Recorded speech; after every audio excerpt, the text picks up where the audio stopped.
Salut à tous.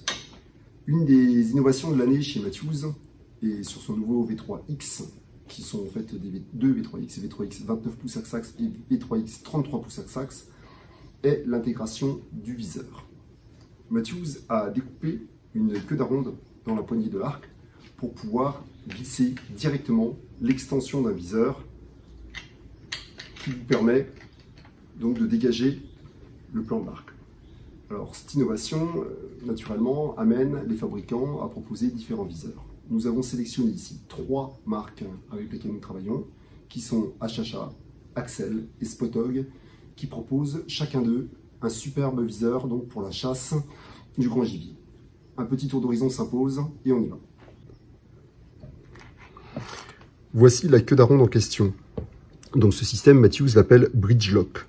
Donc c'est une entaille usinée qui traverse la poignée et sur laquelle en fait vous allez mettre une petite vis ici qui vous permettra de bloquer donc le viseur. Nous avons par exemple ici un viseur de chez Axel avec une extension donc en carbone qu'on va glisser dans la poignée. Nous avons ici une extension en aluminium de chez Spotog qui prend exactement la même place. Et nous allons le voir tout à l'heure, donc sur mon arc personnel, un produit de chez HHA qui s'intègre exactement de la même manière. Sitôt installé, vous venez serrer la petite vis qui est ici et votre viseur sera solidement ancré tout en laissant donc la face de votre arc totalement libre pour pouvoir rapprocher votre carquois d'arc. Alors, une des particularités donc de ce montage est que, en fait, il faut un viseur qui soit totalement compatible. Alors, c'est à la fois naturellement sur la queue d'aronde, mais aussi sur la possibilité donc de récupérer toute la possibilité de réglage latéral, c'est-à-dire tout le range latéral. Vous avez notamment sur ce viseur HHA qui est sur mon arc personnel, un scope qui est en fait dans la taille 1 pouce 3/8, ce qui fait exactement 41 mm. Vous avez ici le scope qui est pas loin d'être en contact donc avec l'intérieur de la poignée et ce qui oblige donc tous les fabricants, y compris donc HHA, à installer sur les viseurs une pièce de déport que vous voyez ici. C'est-à-dire que je peux monter donc ce viseur intégré qui est livré avec une platine qui peut être posée sur un joug d'arc sur n'importe quel arc. Je peux l'intégrer à condition d'avoir cette petite platine qui me permet de déporter donc le scope à l'extérieur afin de profiter pleinement du réglage latéral. Donc là, on voit bien l'intégration, on voit bien donc l'installation de ce viseur HHA dans ma poignée d'arc qui est ici, naturellement, une poignée de gaucher. Sur ce viseur Axel, qui est donc le modèle Landslide, nous avons naturellement la même installation avec une extension qui est en carbone. Ici, on voit donc la vis de verrouillage du viseur et on voit donc la place qui est laissée sur le côté sur laquelle on peut mettre directement son carquois d'arc. Alors soit un Matthews, soit n'importe quelle marque puisqu'en fait les deux vis restent libres. Mais on peut aussi observer la pièce de déport de chez Axel qui a été spécialement conçue pour pouvoir utiliser un scope de 41 mm sur donc ces arcs Matthews équipé donc du système Bridge Lock. Alors cette pièce-là, vous la trouverez en accessoire, ça vaut environ une 50aine d'euros. C'est une pièce qui est assez difficile à avoir, tout comme les viseurs d'ailleurs, chez Axel il y a beaucoup de délais. Mais elle est indispensable si vous voulez donc utiliser un scope relativement grand de 41 mm. Alors elle n'est pas nécessaire lorsqu'on utilise donc la version AV31 du Landslide, donc 31 qui veut dire 31 mm de diamètre de viseur, mais qui implique une toute petite visette qui serait maximum de 1/8 de pouce pour pouvoir faire donc une mise au point correcte. Alors moi je pense que le viseur en 41 mm est un minimum et qu'il faut donc cette pièce-là qui rend donc l'installation possible. Spotog est la seule marque de viseur qui peut se passer de cette pièce de déport. C'est-à-dire que vous achetez votre viseur, il n'y a rien à rajouter, ça fonctionne directement. Pourquoi? Parce que simplement, en fait, la zone de latérale, qui vient donc pas loin de la butée du scope, vous permet de faire un réglage droite-gauche sans souci, tel que le viseur sort de la boîte. Alors ça c'est un gros avantage parce que ça fait un viseur qui sera moins cher, hein, puisque en fait c'est le moins cher de la série. Et vous avez sur ce viseur Spotog d'autres petites particularités, mais nous viendrons tout à l'heure sur le mécanisme de chacun de ces viseurs. Alors chez Spotog, l'extension est en aluminium, et j'en profite en fait pour vous montrer autre chose, c'est que naturellement, qui dit intégration, qui dit queue d'aronde, dit aussi que je peux régler la valeur d'extension que je veux donc pour mon viseur. Alors chez HHA, le viseur intégré existe en deux tailles. Il y a le short bar et le long bar. Alors les tireurs de 3D préféreront probablement donc la possibilité de mettre l'extension à son max, tandis que les chasseurs, eux, préféreront sans doute avoir le viseur le plus proche de l'arc. Donc voilà un arc V3X29 gaucher de nouveau qui est équipé du Carquois Low Pro, ou plutôt du récepteur de Carquois Low Pro. Donc nous voyons ici donc le récepteur du haut et nous avons ici donc le récepteur du bas sur le bas de la poignée. Donc pour l'installation, je viens glisser donc le Carquois Low Pro dans le récepteur du haut et je vais pouvoir donc le pivoter jusqu'à venir le glisser dans la poignée et je viens enfin verrouiller le tout. Donc vous voyez ici que par exemple, avec ce viseur de montage classique, mes flèches passent. C'est-à-dire que je peux utiliser le Carquois Low Pro une pièce avec un viseur donc classique.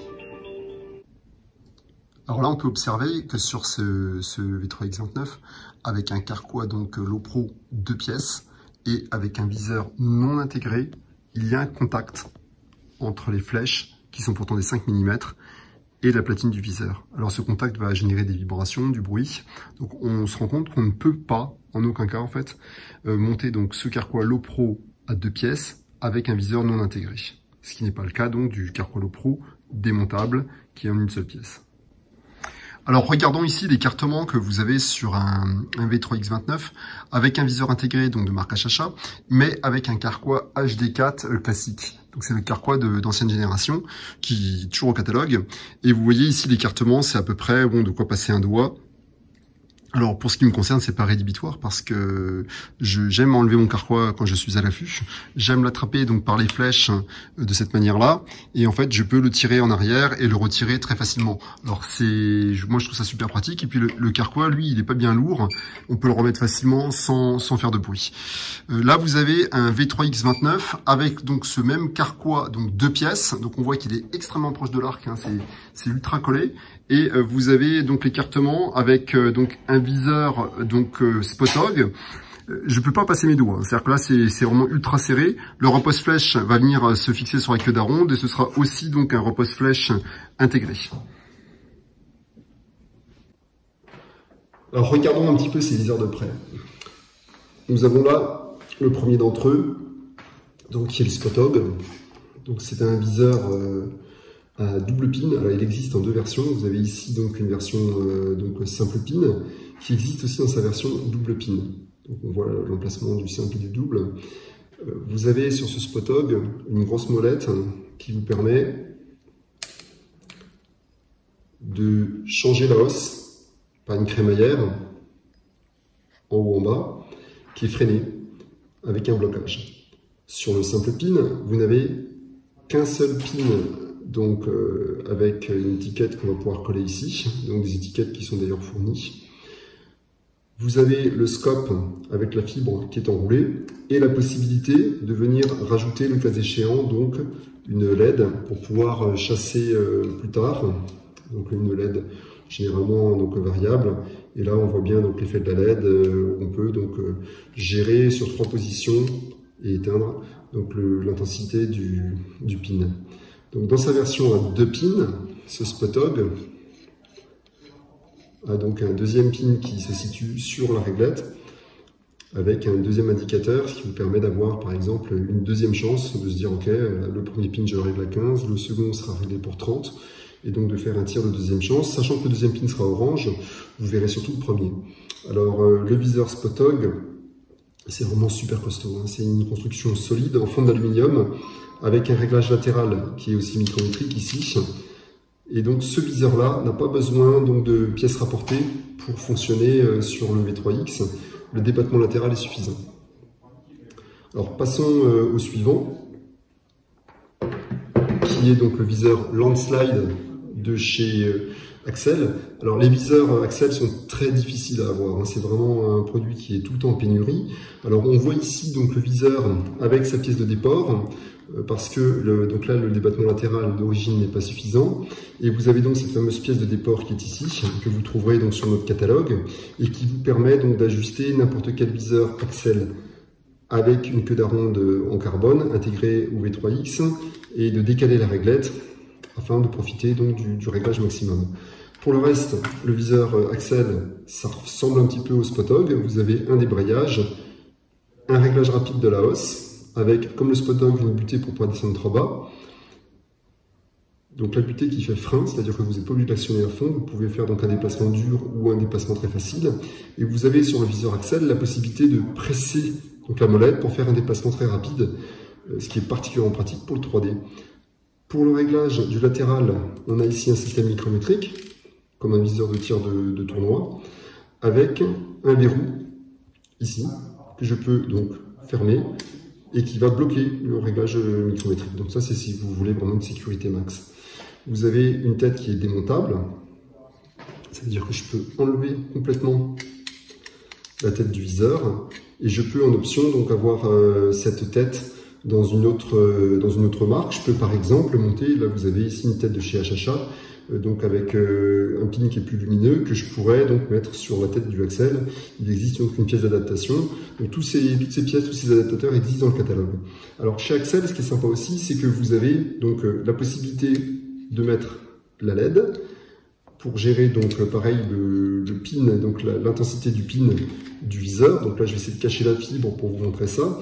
Alors il est naturellement un peu moins lumineux que le viseur Spotog. Par contre, la gestion de la lumière mini pour le soir, pour l'affût, est peut-être un peu plus pratique parce que vous pouvez vraiment descendre très bas en intensité.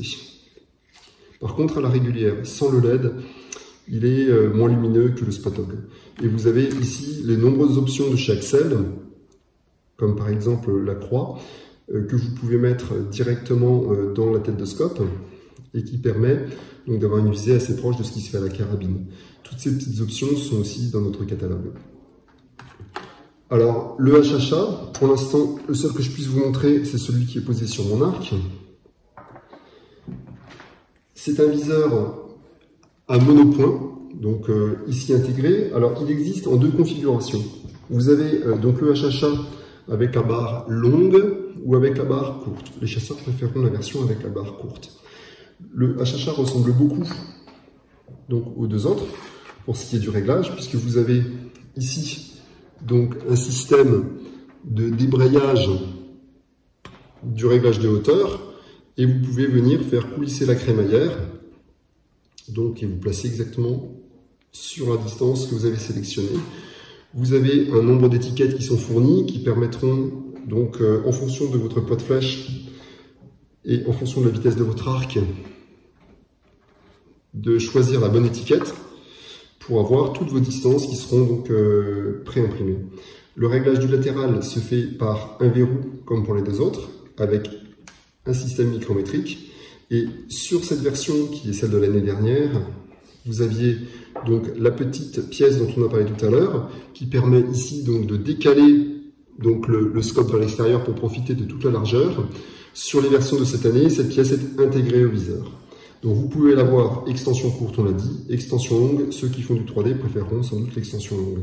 Alors notez que si le Axel et le Spotog peuvent recevoir une lentille directement installée dans le viseur, donc c'est une lentille 41 mm comme une Viper ou comme une Axel, finalement toutes les lentilles de diamètre 41 mm.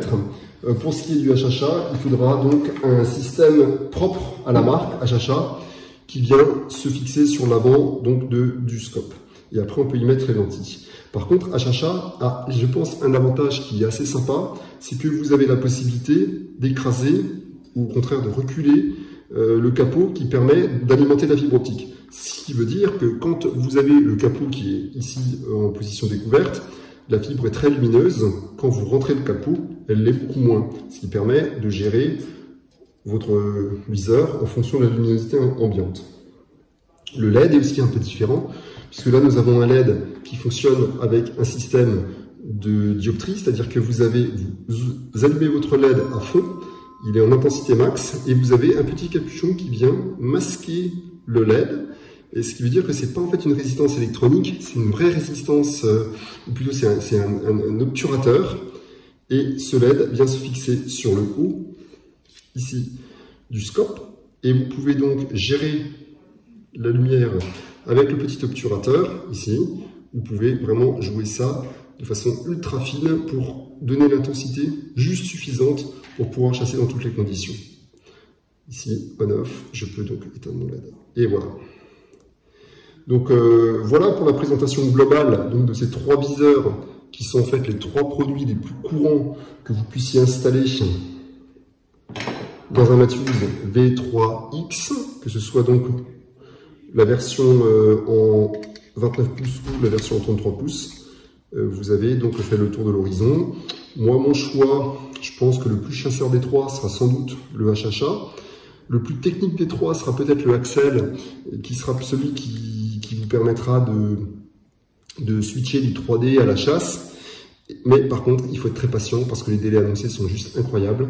Il faut pratiquement une demi-année actuellement pour avoir un viseur.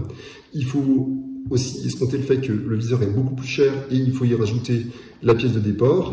Et enfin, un choix qui est vraiment celui de la robustesse, quelque chose de solide et qui durera dans le temps, c'est le Spot-Hogg, qui est aussi le moins cher des 3 et pour lequel il ne faut aucune pièce d'adaptation supplémentaire.